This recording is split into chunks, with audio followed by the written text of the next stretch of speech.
सुप्रभातम बच्चों, मैं संस्कृत की सप्तमी कक्षा में आपका दोबारा से हार्दिक स्वागत करती हूँ। आज मैं एक नया उपविषय लेकर आई हूँ, शब्द रूप। जैसा कि आपने छठी कक्षा में भी शब्द रूप और धातु रूप के बारे में पढ़ा है, तो ऐसे ही आपको संस्कृत भाषा में फलम शब्द का शब्द रूप है जो आपके सिलेबस में आएगा। संस्कृत भाषा में जैसे कि आप जानते ही हो कि 3 लिंग होते हैं, पुल्लिंग, स्त्रीलिंग और नपुंसकलिंग।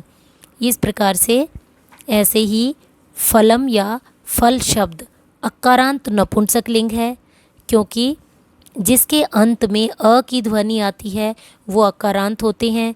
जिस शब्द के अंत में आ की ध्वनि आती है वो अकारांत होते हैं। इसी प्रकार से जिनके ऊ की ध्वनि आती है वो उकारांत होते हैं। इस प्रकार संस्कृत भाषा अन्य भाषाओं से विशिष्ट होती है और अनेक शब्द होते हैं, जैसे कि नपुंसकलिंग में अकारांत जैसे पुल्लिंग होते हैं, देव शब्द होता है, राम, बालक, ये होते हैं पुल्लिंग। और जिसके अंत में आ की ध्वनि आती है वो हमेशा स्त्रीलिंग होते हैं, जैसे कि लता, रमा, बाला। इस प्रकार से ये स्त्रीलिंग होते हैं। और नपुंसकलिंग शब्द कैसे होते हैं, जैसे नेत्र, उद्यान, पुस्तक, पुष्प, धन आदि शब्दों को शब्द रूप होते हैं जो इसी तरह से चलते हैं। इस प्रकार हम करेंगे फल अकारांत नपुंसकलिंग।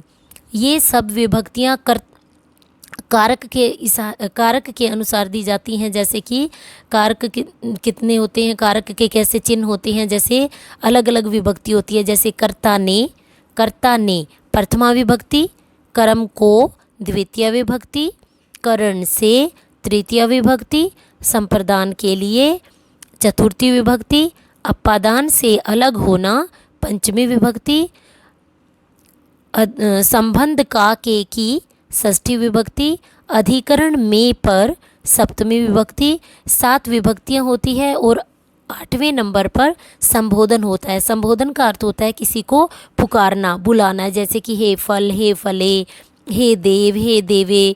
इस प्रकार से संबोधन, किसी को संबोधित करना। और इस प्रकार इन कारक विभक्तियों, कारक चिन्हों और विभक्ति के अनुसार से ही शब्द रूप बनते हैं। जैसे हम एक वचन, द्विवचन और बहुवचन तीनों वचनों में हम इसको डिवाइड करेंगे और सारी विभक्तियां लिखेंगे, प्रथमा, द्वितीय, तृतीया, चतुर्थी, पंचमी, षष्ठी, सप्तमी और संबोधन। सबसे पहले हम करेंगे प्रथमा विभक्ति, फलम, फले, फलानी। जैसे कि कर्ता ने, कर्म को, फलम, फले, फलानी। फल शब्द की दोनों विभक्तियां प्रथमा और द्वितीया दोनों एक जैसी होती हैं। जैसे फल को, कर्म को, एक फल को, 2 फलों को और अनेक फलों को।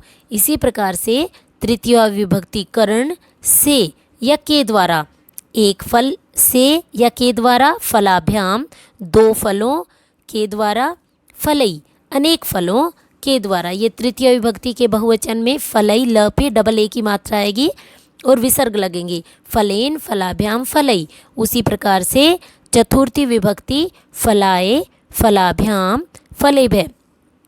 चतुर्थी विभक्ति में फलाए फल के लिए, फलाभ्याम 2 फलों के लिए और फलेभ्य अनेक फलों के लिए। इसी प्रकार से फलात पंचमी विभक्ति का प्रयोग किया जाता है। पंचमी विभक्ति किसी से वियोग या अलगाव की स्थिति में हम पंचमी विभक्ति का प्रयोग करते हैं। जैसे वृक्ष से पत्ते गिरते हैं, वृक्ष से पत्ते अलग हो रहे हैं, तो वृक्ष शब्द में जिस शब्द से, जिस चीज़ से कोई चीज़ अलग हो रही है तो सबसे पहले कर्ता में प्रथम विभक्ति का प्रयोग होगा। जैसे वृक्षात पत्राणि पतन्ति। इस प्रकार से ही वाक्य बनते हैं। फलात, फलाभ्याम, फलेभ्य। ऐसे ही षष्ठी विभक्ति में फलस्य, फलयो, फलानाम। फल का के की या एक फल के, 2 फलों के और अनेक फलों के। इसी प्रकार से सप्तमी विभक्ति फले, फल में या पर, फलियो 2 फलों पर, फलेशु अनेक फलों पर। और इस प्रकार आखिरी में होता है हे फल, हे फले, हे फलानी, किसी को संबोधित किया गया है। इसी प्रकार से हम अलग अलग अकारांत नपुंसक लिंग शब्दों के शब्द रूप जब बनाएंगे वो एक जैसे ही बनते हैं, जैसे नेत्र, उद्यान, पुस्तक, पुष्प, धन। और मैं उम्मीद करती हूँ कि आपको यह अच्छे से समझ में आया होगा। इससे रिलेटेड कोई भी क्वेरी हो तो आप मुझसे व्हाट्सएप के थ्रू पूछ सकते हैं।